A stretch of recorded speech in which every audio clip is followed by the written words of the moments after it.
안녕하십니까. 예, 오늘은 지난 시간에 좀 추가로 설명해야 될 부분에 대해서 좀 부연 설명을 하고 넘어가도록 하겠습니다. 제가 지난 시간에 왜 원죄 이후로 인간이 영혼의 감옥 속에 갇히고 그 영혼의 감옥이 그 세 가지 제한성을 의미한다고 말씀드렸잖아요. 시간, 공간, 그 다음 지적 능력의 제한성. 근데 그 지적 능력의 제한성이 사실은 생각의 제한성, 사고의 제한성이라고 또 다른 말로 표현할 수가 있을 것 같아요. 제가 그거를 제 불면증과 좀 연결시켜서 좀 말씀을 좀 드리도록 하겠습니다. 제가 사실은 잠을 잘 수 없는 어떤 상태에 들어가기 전까지는 잠을 한 번도 내가 못 잘 것이다, 뭐 잘 것이다 이런 생각조차 해본 적이 없고 그냥 저는 누우면 저한테 자는 거는 당연한 일이었던 것 같아요. 근데 이제 제가 잠을 자지 못할 수도 있구나라는 것을 그런 거를 맛을 보면서 이제 제가 어떤 말하자면 이제 생각의 제한성 속에 딱 갇히게 된 거죠. 그러면서 이제 내가 이렇게 못 자도 되나? 제가 왜냐하면 잠을 못 자는 정도가 좀 굉장히 심각한 수준이었거든요. 그러면서 이제 두려움이 엄습을 했고 제 능력으로 제한적인 능력으로 잠을 자게 할 수도 없고 잠을 자게 할 수가 없으니까 그게 저한테는 이제 삶과 죽음의 경계선에서 굉장히 어떤 그 사투를 벌리는 그런 이제 일이 오랫동안 지속이 된 것 같아요. 내지는 조금 잘 수 있다 하더라도 설사 내가 이러다가 이렇게 잠을 못 자면 결국 병이 걸리지. 근데 이제 그 육신의 병이라는 거는 사실은 또 삶과 죽음의 어떤 뭐 육신이 약해서 병 걸려 보신 분들은 알겠지만 굉장히 그 두려움 그 다음에 그 사투를 또 벌려야 되는 그런 입장에 놓인 가장 인간의 연약한 부분이라고 또 다른 말로 표현할 수가 있거든요. 그러니까 그 불면증은 저한테 제 인식 세계에서 능력을 한계를 마주할 수밖에 없는 그런 어떤 딱 벼랑 끝에 서 있는 그런 모습이었던 것 같아요. 불면증은 저한테. 근데 이제 그런 어떤 막 두려움, 그걸 넘어서 삶과 죽음의 그런 어떤 경계선에서 놓여 있는 저의 어떤 그런 모습을 정말 죽으면 인간이 흙으로 돌아간다 그러는데 또 저번에 말씀드렸지만 사단이 왜 그 흙을 먹고 산다 그랬잖아요.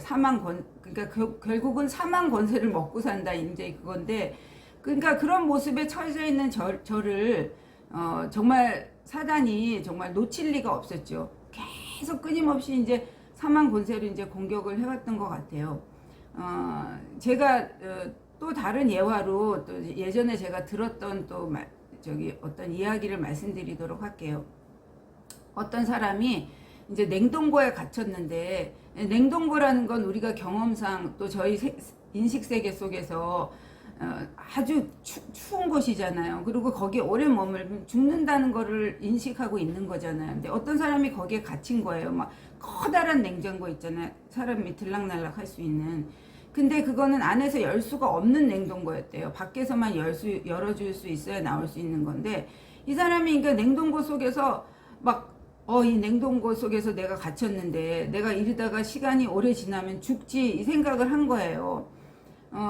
그리고 이제 막 두려움에 떨고 있었는데 이제 시간이 오래 지났어요. 그리고 이제 다음 날인가 뭐 한참 시간이 지난 다음에 바깥에서 이제 또 어떤 사람이 문을 열고 이렇게 들어가 봤더니 어떤 사람이 진짜 사람이 얼면 죽는 그 모습으로 이렇게 죽어 있더라는 거예요.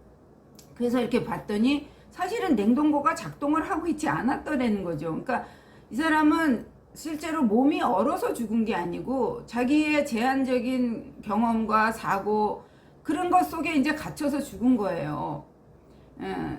이제 그런 예화가 있고요. 뭐 실제적인 일이었는지 아닌지는 모르겠지만 그리고 또 한 가지 들은 얘기가 전쟁터 같은 데서도 사실은 총으로 죽는 사람보다는 두려움에 이미 막 사로잡혀서 죽는 사람이 더 많다고 뭐 그런 얘기도 있더라고요. 그러니까 사실은 우리가 그런 거를 정말 이렇게 생각을 해볼 때 우리에게 근본적으로 있는 이 뭐 어떤 걱정, 근심, 두려움, 뭐 불안, 뭐 이런 것들이 사실은 정말 우리가 어떻게 인간이 어떻게 이렇게 그거를 매니지할 수 있는 그런 영역이 아니다라는 것이 저는 그거를 우리가 원죄 문제로 보고 있기 때문이거든요. 그래서 뭐 그런 말도 우리 많이 듣잖아요. 두려워하지 마십시오. 뭐 담대하십시오. 뭐 사실 교회에서도 그런 얘기를 많이 하는데 저는 좀 이게 말이 되나라는 생각을 하는 게 그렇다 우리가 두려워하지 않을 수 있다면 참 다행이지만 그 우리 안에 있는 원초적이고 근원적이고 본질적인 그 두려움의 문제를 해결할 수가 없잖아요. 뭐 잠깐 뭐 얼마 동안은 두려워하지 않을 수도 있겠지만 내 마음을 추스려서 근데 그 근원적인 문제는 해결이 안 된다고 저는 보거든요. 그래서 두려워하지 마십시오 막 그럴 때는 너의 원죄 문제를 당신이 해결하십시오 막 이런 말하고도 비슷하지 않나 저는 그런 생각을 하게 되더라고요. 이 두려움의 문제는 그래서 성경에도 그렇지만 저도 뭐 그런 일을 겪었지만 그리스도를 믿는 믿음으로 밖에는 이게 이 극복이 안 된다고 저는 생각을 해요. 이와 같이 모든 사람의 문제가 어떤 우리의 이제 한계에 봉착해 있는 어떤 그런 문제인데 사실은 아까도 말씀드렸지만 시간과 공간의 어떤 제한성 한계는 우리가 어떻게 할 수가 없잖아요. 뭐 우리 육신이 이 세상을 떠나야지 그게 해결되는 문제이기 때문에. 근데 가장 치열하게 영적 싸움이 일어나고 우리가 정말 조금 어떻게 하느냐에 따라서 우리가 영적인 눈을 어떻게 뜨느냐에 따라서 또 완전히 그 장애를 넘을 수 있는 부분은 저는 세 번째 사고의 제한성, 생각의 제한성이라고 생각을 하거든요.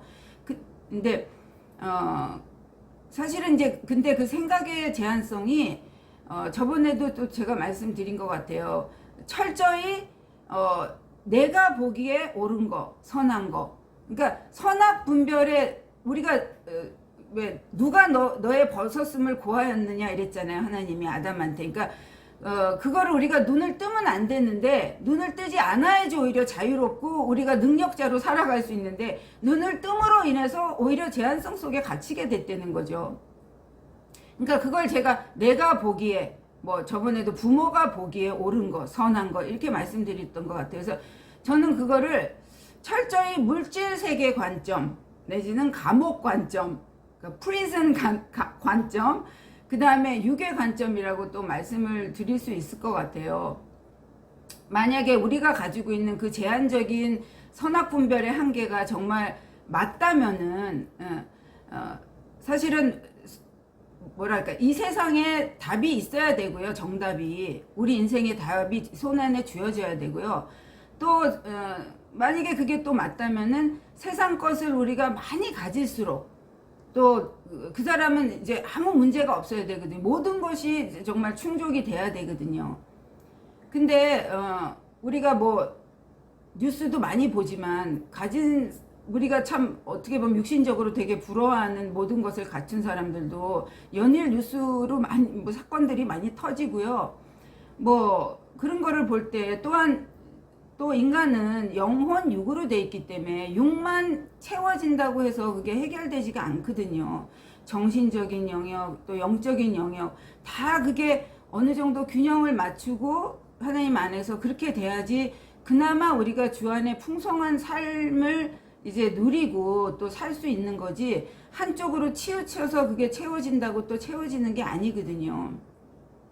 그리고 또한 정말 고통, 고난, 어려움이 있는 뭐 정말 흔히 이제 한국 부모들이 자녀들한테 그거를 굉장히 막 주기를 원하지만 사실은 이게 성경을 보고 뭐 저도 이렇게 살아와서 이제 제가 이제 거의 60이 이제 다 가는데 과연 그 고난 없는 어떤 고통 없는 삶이 그것만이 꽃길이고 좋은 것인가 라는 고민을 많이 하게 되더라고요. 왜냐하면 정말 주 안에서 제가 그걸 강조를 하는데 주 안에서는 왜냐하면 모든 것이 물이 변화 포도주가 되고 기적이 일어나거든요. 우리의 관점이 바뀌면서 그 모든 것을 영적으로 눈을 뜨면서 우리가 생각했던 게 많이 틀렸었구나라는 걸 깨닫게 해준다는 그런 의미에서 말씀을 드리는데 정말 어떨 때는 고난, 고통, 어려움이 저한테 엄청난 축복이고 은혜였다. 내가 뭐 그런 얘기 많이 하지. 내가 이 자리에서 설 수 있었던 거는 내가 구불구불한 길을 돌아왔기 때문이다. 뭐 이런 분들도 많잖아요. 물론 뭐 고난 고통이 그 사람을 좀 이렇게 어떻게 보면 좀 망가지게 할 수도 있지만, 그래서 제가 아까 주 안에서라는 말씀을 이제 드리게 된 것 같아요. 그래서 저는 자녀들을 키우면서도 정말 그런 고민에 많이 빠질 때 일부러 막 진짜 애들을 벼랑 끝에 몰고 거기서 떨어지지 않게 네가 날개가 있어, 펴봐, 너 날 수 있어, 이런 교육을 굉장히 시키려고 제가 정말 온 힘을 다했던 것 같아요. 근데 지금 와서 보면은 그 교육이 맞았었구나 라는 생각을 제가 참 많이 하게 돼요. 그래서 저는 그거를 이제 우리 인간이 가지고 있는 한계를 넘는 방법이라고 이제 저는 생각을 하거든요. 그리고 또 다른 어떤 용어로, 제 용어인데, 믿음 관점. 아까 그 물질 세계 관점, 감옥 관점하고 되게 대비가 되죠. 믿음 관점.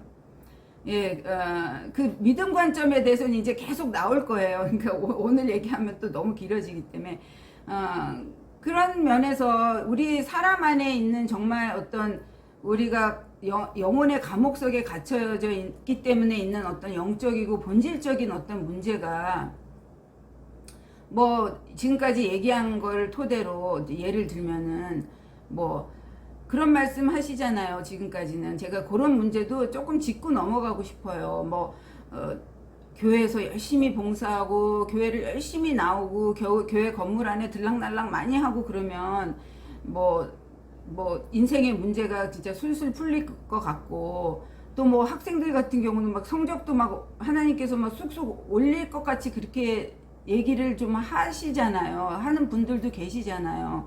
저는 좀 그런 면에서 우리가 좀 생각해 보아야 될 게 많고요. 정말 단지 그렇게 해서 성도들의 어떤 그 영적인 부분에 눈을 뜰 수 있고 그 본질적인 문제를 해결할 수 있을까라는 질문을 좀 드리고 싶어요. 그리고 또 하나 이제 되게 어떻게 보면은 굉장히 또 선악 분별의 한계가 첨예하게 또 우리가 분별해내기 되게 어렵고 예민한 부분이 어느 부분이냐면요. 저는 그 우리가 가지고 있는 도덕 윤리의 그 부분인 것 같아요. 도덕 윤리가 사실은 가장 이 땅에서 육신의 세계 속에서 가장 고차원적인 어떤 이 정신적인 레벨이죠. 너무 고상하고 좋고. 맞아요. 저도 그거를 되게 추구하는 사람인데, 이게, 어떻게 보면은 그 도덕 윤리도 우리가 상대적인 거예요. 제가 볼 때는 어느 정도. 그래서 어느 부분 선악 분별의 한계가 또한 적나라하게 노출되는 부분이 저는 그 우리가 가지고 있는 도덕 윤리의 부분인 거거든요. 절대선이 아니라는 말씀이시죠.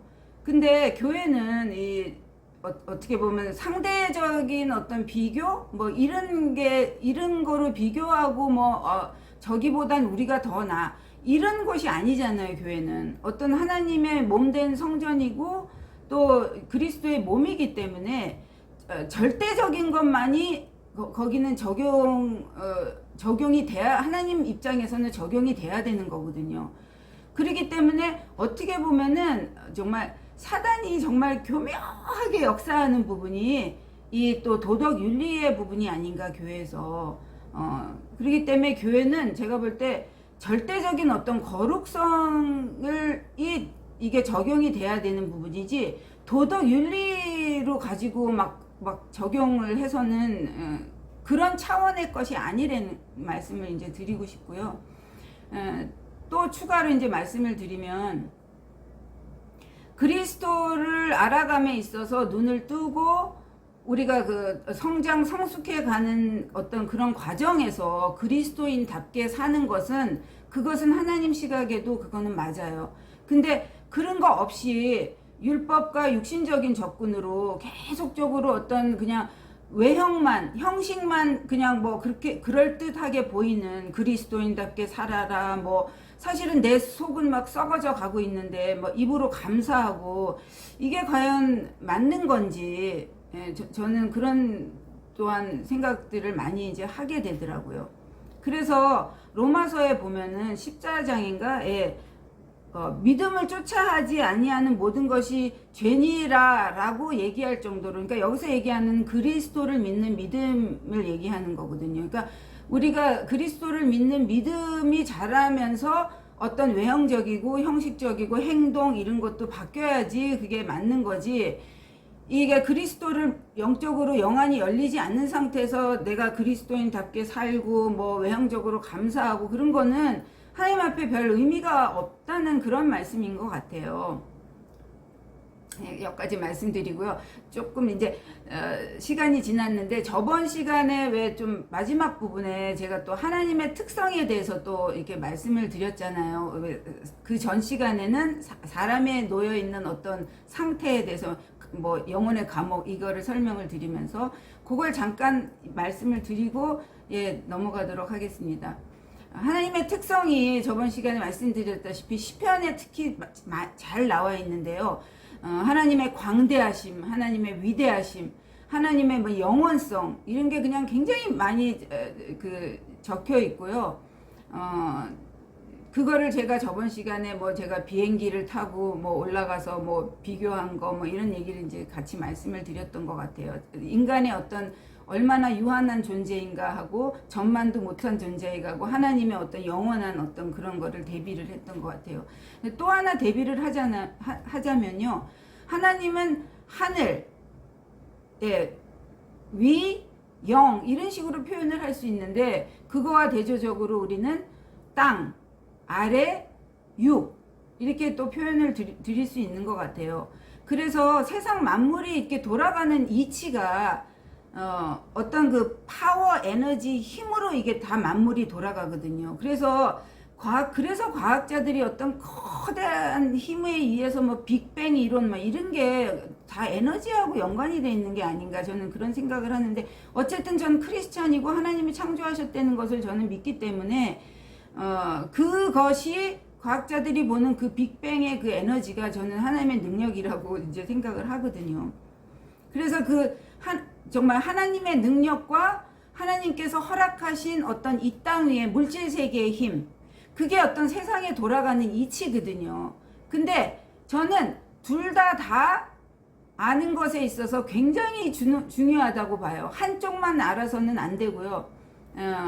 우리가 이 땅에 충실히 하나님 나라 가기 전까지 살아야 되기 때문에 지혜를 오려면은 이 땅에 어떤 파워, 어떤 에너지, 어떤 힘으로 돌아가는지도 아주 명확하게 이성적으로 분별을 해야 되고요. 그 다음에 그 전만도 못한 그 파워를 다 에워싸고 있는 그 광대한 영원한 그 하나님의, 그러니까 하나님의 섭리 속에 있는 거죠. 이 물질 세계 파워는. 그것도 동시에 알아야지 우리가 어떤 그러니까 정말 하나님 원하시는 그런 좀 영안이 열려서 하나님의 뜻분별이나 이런 부분에 대해서 좀 더 잘 할 수 있지 않나 그런 생각을 하게 되는 것 같아요. 저번 시간에도 제가 왜 자녀 얘기하면서 삐뚤어져 나간 자녀들 얘기하면서 본질적으로 부모와 자녀의 두려움의 문제일까요? 아니면은 자녀의 성적 문제일까요? 이런 얘기 말씀드렸잖아요. 근데 애가 공부를 취미가 있고 하고 싶어 한다면은 저는 둘 다 이거를 잘 매니지 해야 된다고 생각을 하거든요. 한쪽만 또 알아서는 안 되거든요. 근데 이제 더 본질적이고 영적인 것은 이제 두려움의 문제고, 두려움이나 그런 부분의 정체를 알아야지 애가 돌아오고 또 자기 할 일을 본연의 자세를 더 잘할 수 있다. 라고 이제 그렇게 말씀을 드린 것 같아요. 예, 오늘은 여기까지 하고요. 또 다음 시간에 뵙도록 하겠습니다. 더위에 건강하세요. 네, 감사합니다.